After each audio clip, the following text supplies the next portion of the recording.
भगवान श्री कृष्ण हिंदू धर्म के पूर्ण अवतार कहे जाते हैं। उन्हें एक बेहतरीन राजनेता और 64 कलाओं का स्वामी भी माना गया है। लेकिन क्या आपको पता है कि आखिर भगवान श्री कृष्ण की मृत्यु कब हुई थी? कैसे उनके युद्ध वंश का नाश हुआ और भगवान श्री कृष्ण के मृतक शरीर के साथ आखिर क्या हुआ? तो चलिए दोस्तों, इस खास वीडियो में यही जानते हैं। दोस्तों, हिंदू धर्म में ब्रह्मा, विष्णु और महेश को इस संपूर्ण चराचर जगत के सृजनहार, पालनकर्ता और संहार के रूप में देखा गया है।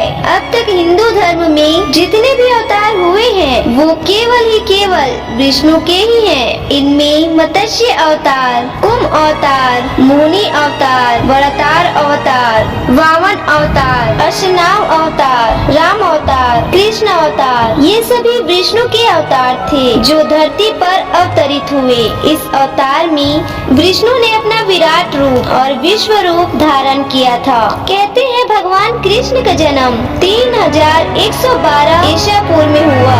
वैसे तो श्री कृष्ण का जन्म मथुरा में हुआ था, लेकिन उनका बचपन गोकुल, वृंदावन, नंदगांव, बरसाना और द्वारिका इत्यादि जगहों पे बीता। महाभारत युद्ध के बाद भगवान कृष्ण ने 36 वर्षों तक द्वारिका पर राज किया। उसके बाद उन्होंने अपना देह त्याग दिया, यानी कि उनकी मृत्यु हो गई। कहा जाता है उन समय उनकी आयु 125 वर्ष थी। महाभारत के युद्ध के बाद जब दुर्योधन का अंत हो गया तो उनकी माता गांधारी बहुत दुखी हुई थी। वह अपने बेटे के शव पर शोक व्यक्त करने के लिए रणभूमि में गई थी और उनके साथ भगवान कृष्ण और पांडव भी थे। गांधारी अपने पुत्रों की मृत्यु से इतनी दुखी हुई कि उन्होंने भगवान कृष्ण को 36 वर्षों के बाद मृत्यु का श्राप दे दिया। ये सुनकर पांडव तो चकित रह गए, लेकिन भगवान श्री कृष्ण तनिक भी विचलित न हुए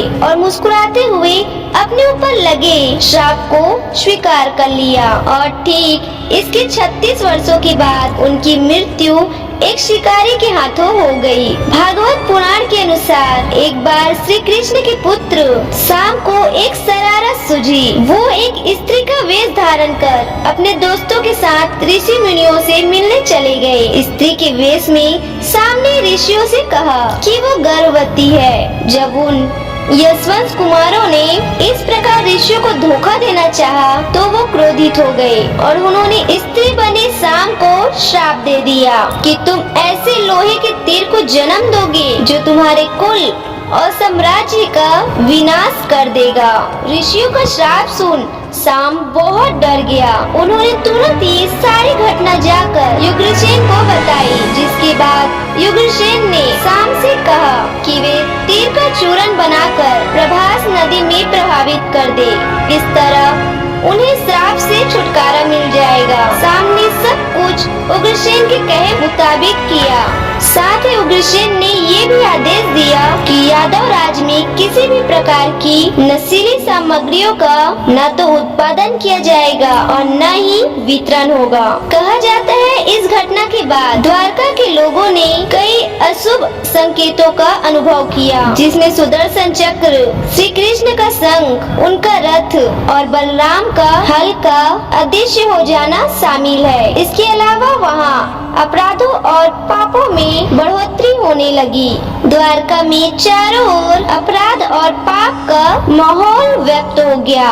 ये देखकर श्री कृष्ण बहुत दुखी हुए और उन्होंने अपने प्रजा से ये जगह छोड़कर प्रभास नदी के तट पर जाकर अपने पापों से मुक्ति पाने को कहा। इसके बाद सब लोग उनकी बात मानकर प्रभास नदी के तट पर गए, लेकिन वहाँ जाकर सभी मदिरा के नशे में चूर हो गए और एक दूसरे से बहस करने लगे। इसके बाद उनकी बहस ने लड़ाई का रूप धारण कर लिया और वो आपस में ही लड़ने मरने लगे। इस तरह आपस में सभी लोग लड़के मारे गए। कहते हैं इस घटना के कुछ दिनों बाद ही बलराम की भी मृत्यु हो गई। भगवत पुराण के अनुसार भगवान श्री कृष्ण ने एक दिन पीपल के पेड़ के नीचे विश्राम कर रहे थे। अभी जरा नामक एक बहलिया ने श्री कृष्ण को हिरण समझकर धूल से उन पर तीर करा दिया, जिससे उनकी मृत्यु हो गई। आपको बता दें कि ऋषि द्वारा श्री कृष्ण के पुत्र शाम को दिए श्राप के अनुसार श्री कृष्ण को लगे तीर में उसी लोहे के तीर का अंश था जो श्याम के पेट से निकला था, जिसे उग्रसेन ने चूर्ण बनाकर नदी में प्रभावित करा दिया था। इस तरह ऋषि के श्राप के अनुसार समस्त अधिवंशियों का नाश भी हो गया और गंधारी के श्राप के अनुसार महाभारत के युद्ध के बाद श्री कृष्ण के 36 वर्ष भी पूरे हो गए थे। कहा जाता है कि भगवान विष्णु यहाँ पर साक्षात विराजमान है और यहीं पर श्री कृष्ण से जुड़ा मृत्यु का राज है और यहीं पर कृष्ण की मृत्यु से जुड़ी राज है। कहा जाता है कि जब भगवान ने धरती पर जन्म लिया तो उनकी शक्ति तो अलौकिक थी, लेकिन शरीर तो मानव का ही था जो कि नश्वर होता है और एक न एक दिन उस शरीर को त्यागना ही पड़ता है। जब भगवान श्री कृष्ण की लीला समाप्त हुई तब वो धरती पर अपने इस अवतार देह को छोड़कर स्वर्गलोक चले गए। पांडवों ने उनके देह का अंतिम संस्कार कर दिया। इस दौरान उनका पूरा शरीर तो जलकर नष्ट हो गया, लेकिन उनका दिल जलता ही रहा। पांडवों ने जलते हुए दिल को जल में प्रभावित कर दिया। तब से ये लट्ठे के रूप में प्रभावित हो गया।